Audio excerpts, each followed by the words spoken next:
ये देख उसने ट्रेविस हेड को 99 पे छोड़ दिया था हैरी ब्रुक ने। उसके बाद उसने 170 रन बनाए, मतलब इंग्लैंड हारी है 85 रन से। ट्रेविस हेड खतरनाक आदमी है, जिंदगी के सारे मजे कर रहा है।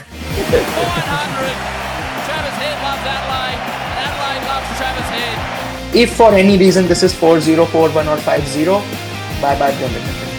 For me, this is the end of the Bazball era. See, Mitch Starc 3 wickets and Boland the final one. The Ashes are still with Australia. So how many of you guys thought that Bazball would fail this early in the Ashes, especially after they prepared so much since the last Australia series, the now coming back last Ashes in Australia, now coming back to Australia and losing in 11 days? How many of you predicted that?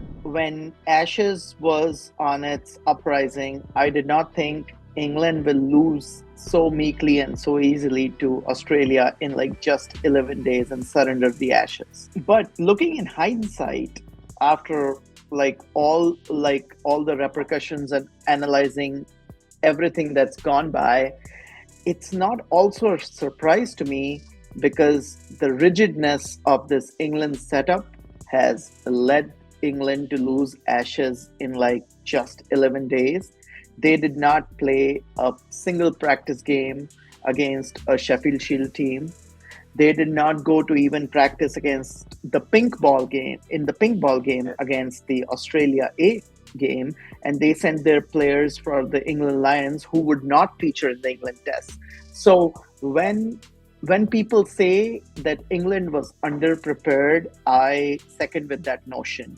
And I totally disregard Brendan McCullum saying that we over-prepared for the second test. You cannot over-prepare to face Australia. Sorry.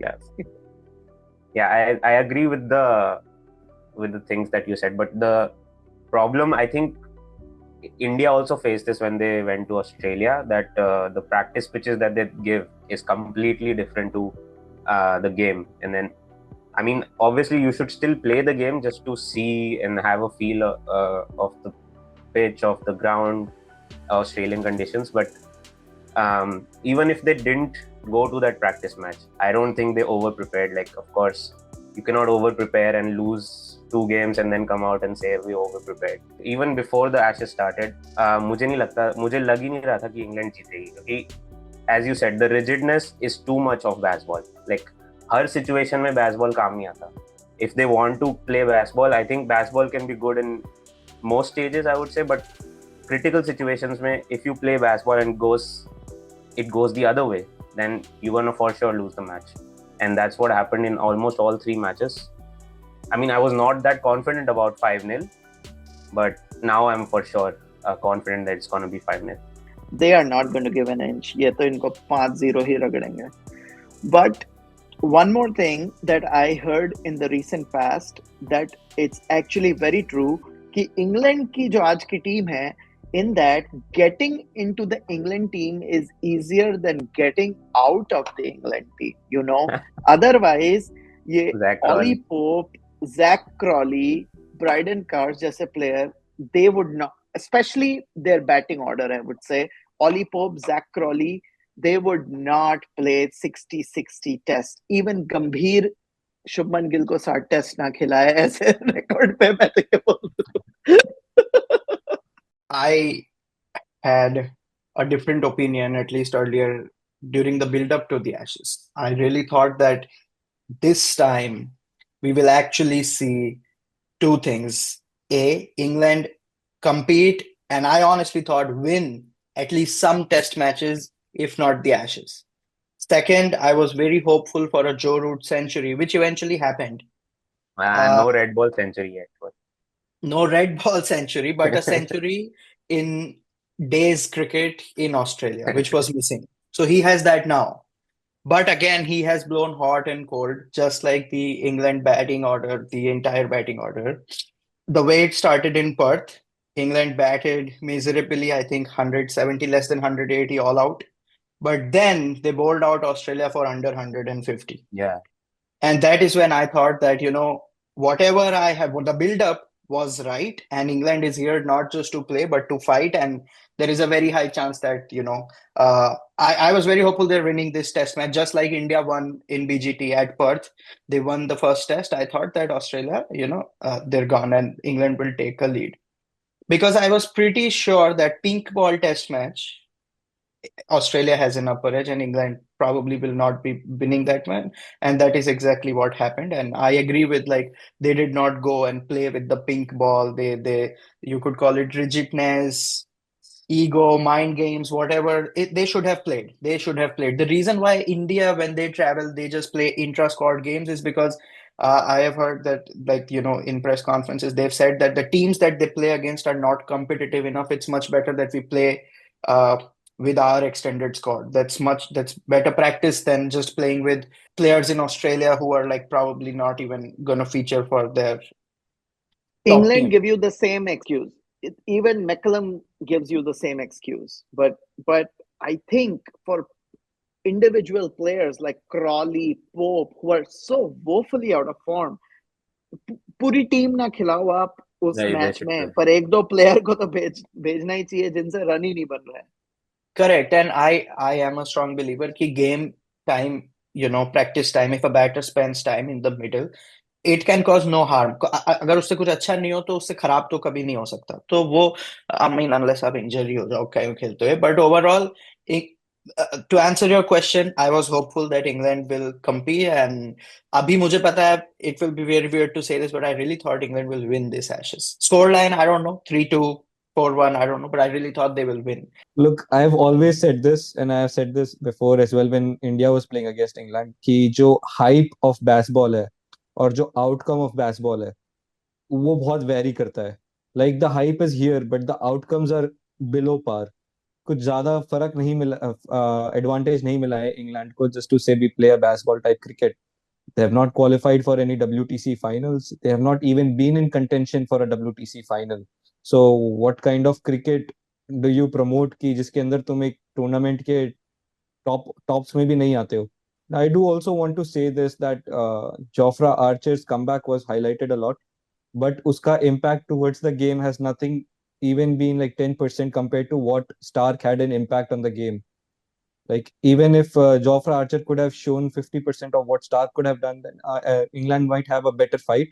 Might not have won, but would have had a better fight because he has played all the tests. Other England bowlers might not have played all, but he was part of all three fixtures, and uska impact nahi dikha. Like you could have seen with the banter between him and Smith, but it was not really a banter. It was just mocking. Right. That's why I thought the result Uh, that we have now is the result it would be. Like, this is my true instinct. Ollie Pope will find it very, very hard to get back into, because I can say with 101% guarantee he's going to be dropped for the next test. I agree. in And MCG. if this baseball goes on for 2-3 years, see, I like Harry Brooks' approach a lot. Like, I think he can be a good player in Test match, especially because of the range of shots he has. If he plays sensibly, if this baseball era basically extends for 2-3 years more, I think Harry Brook is also going to be nowhere near this Test side. Or because I mean, there was a reason he was in this Fab Five of future, like because people rate him highly. Whether there is a hype from English, of course there will be a hype, but still, like, he is a much better player than what he's doing right now under baseball. That's what I feel. And classic players like Joe Root is legendary, so he was able to adapt to baseball to some extent. But like Oli Pope, these people should just play like anchor their natural game. They should just let them play how they want and assess the situation as the game goes on. Like, if you go, like, even in football, if a team just decides that we're just gonna fill our team with attackers, we're just gonna attack, and then they're obviously gonna lose most of the games. So I think that's the same thing happening with baseball. And even like Jofra Archer is currently their best bowlers. Like, bowlers पे maybe बाद में आते हैं, but इनकी जो ये bowling unit है, I think it's very weak. Like, you see Jofra Archer, Mark Wood अभी है नहीं, but except for Jofra Archer, they don't even have a proper spinner in the team playing. They're bowling with Will Jacks, Joe Root, and like, these are part-time spinners. Like, you can't expect them to do a good job anyways. did any of you think कि Will Jacks Adelaide first day पे 19 over कराएगा? You guys just realize that Australia has not played their best team yet in these 3 test matches. Yeah, by And yet far. they have won the Ashes without fighting a lot, except for maybe if you count this last day in Adelaide. ठीक है, थोड़ा बहुत fight दे दिया England ने, 85 run से हारे, but Australia have not played their best 11. Best 11 खिलाते तो how badly would have England lost? चलो तो फिर बैटिंग पे आते हैं. How different was the approach for Australia batting, England batting. Start करते हैं. we'll just talk player by player, who stood out, who was not that good, expected क्या था, but क्या हुआ. सिंस रजत ट्रेविस हेड और स्मिथ के साथ ही बैठा है तो बोल सकता है वो. I mean, yeah, it is really right to say कि Travis Head की जो batting style है, you could relate it to a baseball batting style. But the difference here is कि वो थोड़ा that his batting style has been sensible. And I think like everyone who has said this before कि Australia has found an opener in Travis Head in test matches, because he was not an opener before this series. He just went on like, yeah, I'll just go and as well open the innings after Usman Khwaja had gotten injured. And I think in that very first test match, in the second innings, he scored around 123 runs of 83 balls. And that was a strike rate of 148. So that was like a baseball type of batting. But it was a collectively sensible batting, as you can say as well. मारा भाई उसने मारा तो सही, but उसने तमीज से मारा. Let's just say that. Yeah. So even like Travis said, I have a point. Even if he plays aggressive, so it's a hit and miss, I would say. But mostly वो hit इसलिए होता है. और baseball का like the difference is that कि वो कोई unorthodox shot नहीं खेलता है. That is not his comfort zone. वो basically width देखता है. Width है तो वो मारेगा ही for sure. And then he doesn't like. Have you ever seen him go like reverse sweep to a spinner, sitting down, hitting like all the way to the back and all those shots? Scoop shot. वो like और वो होगा भी ना तो वो naturally उसको करने की कोशिश करेगा. It's not कि वो forcefully ये reverse sweep खेल रहा है just to hit a 4 or just to get like scorecard going. And like the guy has 400s of last 4 Adelaide tests he has played. So मतलब it's not just ki hit and miss. He's found his way. Like he's found his way of being aggressive, but at the same time also being not being able to lose his wicket. Or once he's set, like मान लो अगर वो 50-60 पे पहुंच जाता है तो वो out नहीं होता है. Like just like Jamie Smith in the last test, he was batting incredibly well, and somehow like I was like कि ये आउट नहीं होएगा अभी. And somehow plays a very very bad shot and gets out. So वो Travis Head के साथ देखना बहुत rare है. Like in 60s 70s generally he goes on to get a big score.